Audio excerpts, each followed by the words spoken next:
Says chicken roulade has always come out stringy.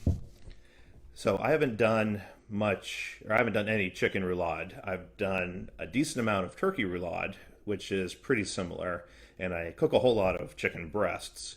I'm not sure if you were using white meat or dark meat in the roulade or what temperature you were using, but for turkey, I've had really good results using turkey breast and cooking it at 140, which is generally what I like turkey breast at, and just cooking it long enough to heat through. But turkey is, while we think of turkey breast as being a real tender cut, it's actually a pretty tough cut, and it can really benefit from long cooking times.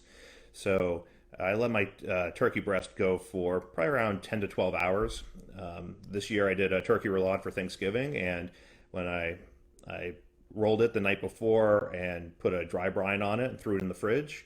And when I woke up the next morning, I put it in the sous vide machine and pulled it out at like 4 when we were ready to eat. So I wasn't really timing it because it doesn't really matter. It's going to get tender the longer it goes, and it'll turn out really good.